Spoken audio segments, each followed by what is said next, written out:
Welcome to Subramani. I'm going to make a series of small videos or maybe one large video, I don't know, saying what are the steps needed to create wealth and become a good investor. Step one, it's fairly obvious that you have to invest. What happens is very many middle class people do not think of investing as a important activity of their life. For them it is like somebody said buy this share, so they buy this share, or somebody says invest in this mutual fund, so they invest in this mutual fund. It is not part of a planned program, if at all. The second one is people feel that by living frugally they will get rich. So let's get this very clear. To be able to make money in investments, first step is you have to invest. If you don't invest, you cannot make money. Saving more is very good but not enough. That is step one. Step two, investing is step two, it's not step one. So what I am trying to say is, first of all, you have to get your personal finances in order. Make sure you have adequate money to meet emergencies, right? Creating an emergency fund. Make sure that you have enough term insurance and medical insurance.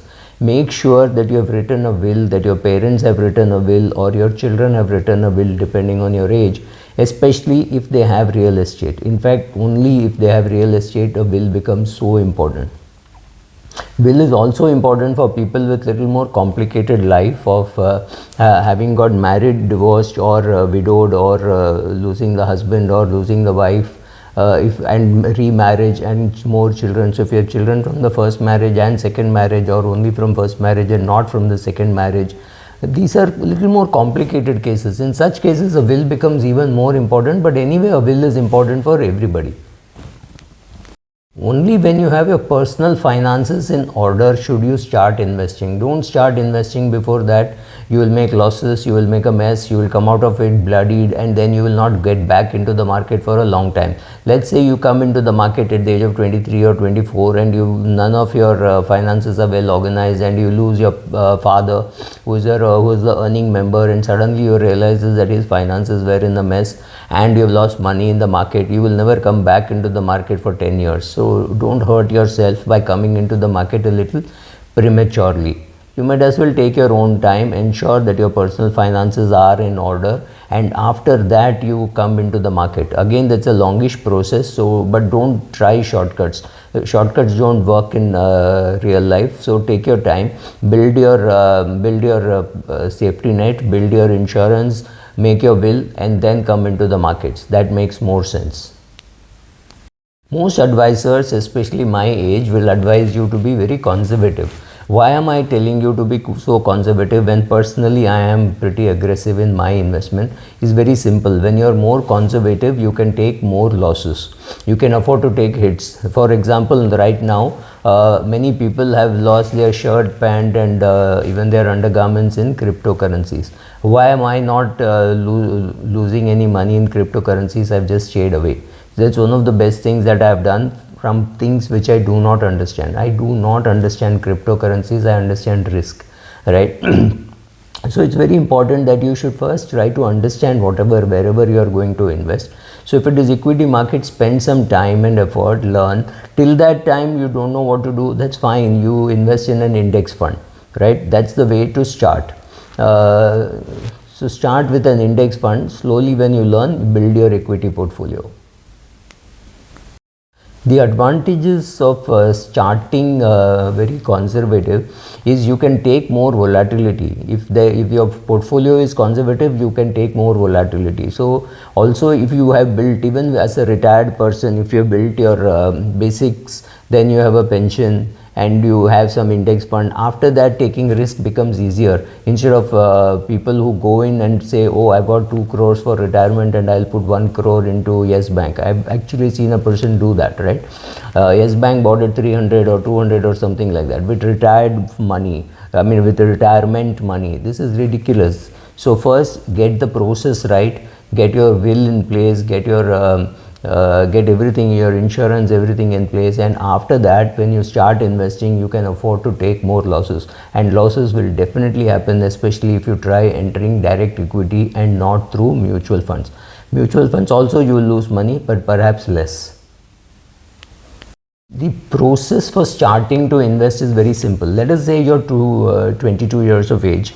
You will anyway open a savings bank account. Open another account in any mutual fund, and that should be an ultra short bond fund. Could be any fund. Could be PGIM ultra short bond fund, Invesco ultra short bond fund, Aditya Birla ultra short bond fund. Doesn't matter. Open another account called index fund. It does not matter NSE or BSE or which fund house, but same fund house where you have your ultra short bond fund. Let us say you are earning money, and I'm taking a big round figure just for comfort. So let us say 25,000 rupees is what you can invest every month. Or 25,000, you're earning maybe 50,000 rupees, and 25,000 is what you can invest every month. Keep on putting that 25,000 into the ultra short bond fund.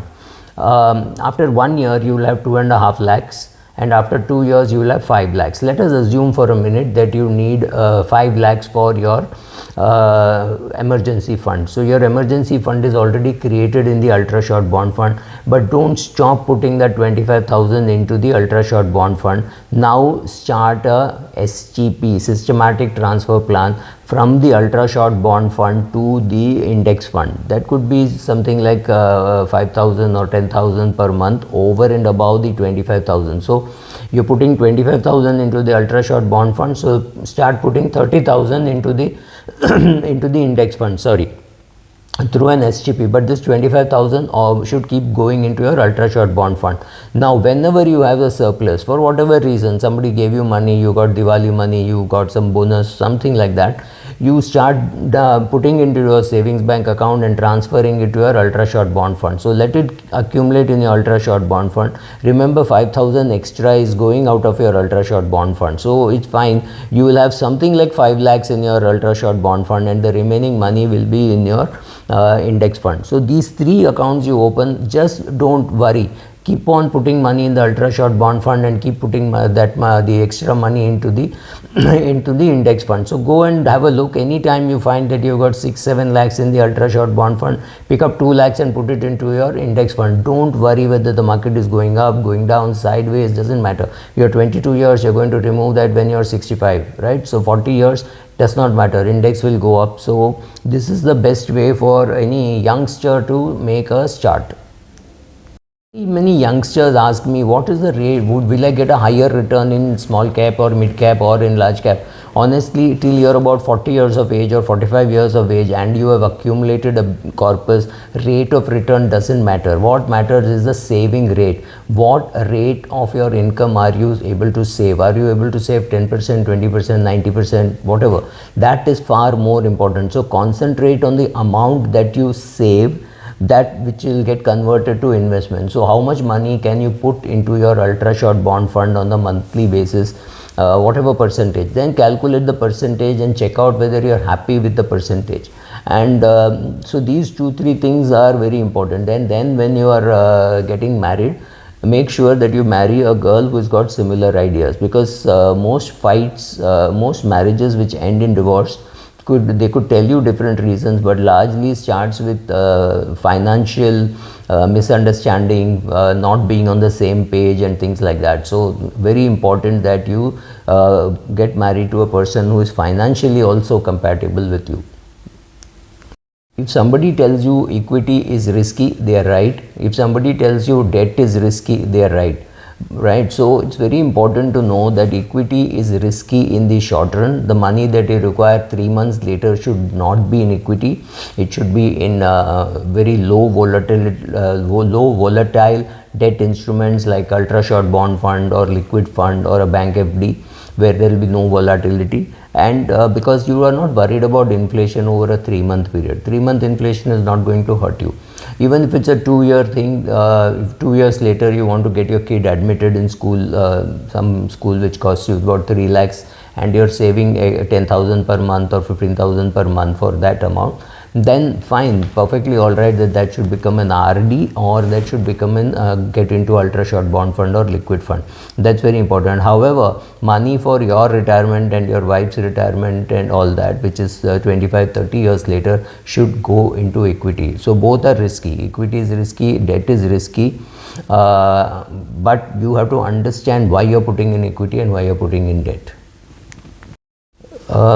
You will definitely earn well if you put money in equity, but understanding equity, step one is to understand that in equity the prices will fluctuate, so your portfolio will fluctuate. So the greater the amount that you have in ultra short bond fund, the greater confidence you have, saying anyway I don't need the equity income for the next 20-30 years, so I don't have to worry. In case of an emergency, I've got 5 lakhs lying in the ultra short bond fund, or 2.5 lakhs, whatever number you are comfortable with. So that gives you strength to handle volatility. So being conservative, having money in funds like ultra short bond fund, or having a parent who never invests in equity market, gives you strength to say, okay, in a worst case scenario I can go to my ultra short bond fund, or I have a parent whom I can fall back on. For people without all that, equity is more difficult, so more reason for you to be in an index fund to start with, and keep learning how to build your equity portfolio. Earning high returns in equity comes by sitting tight during bad times. So if the market has fallen 30% or 20% and you have already invested, you have to keep quiet. So keeping quiet is very, very easy in theory. I can tell you, I kept quiet in March 2020. I actually bought, but you have to understand that is 40 years experience speaking, right? So when you have experience, it is easier to do these things. Otherwise, it's very difficult to sit tight in a falling market, because the market is here and the market falls and you think, oh no, my God, now I should sell. Then you sell and then market falls further. You're convinced that you were right. But then the market goes up higher, much higher than where it started falling from. So then you feel, oh my God, I shouldn't have sold. So these are very difficult decisions. Therefore, there is something called rupee cost averaging or dollar cost averaging, which in mutual fund parlance is called SIP, or systematic investment plan.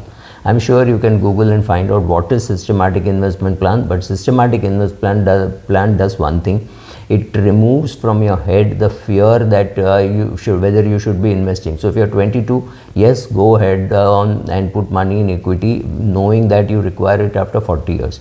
However, if you're 72 years of age and you need that money immediately, then be worried that you don't have time to go back and rebuild. Therefore, your ability to lose money is reduced at 72 than it was at 22.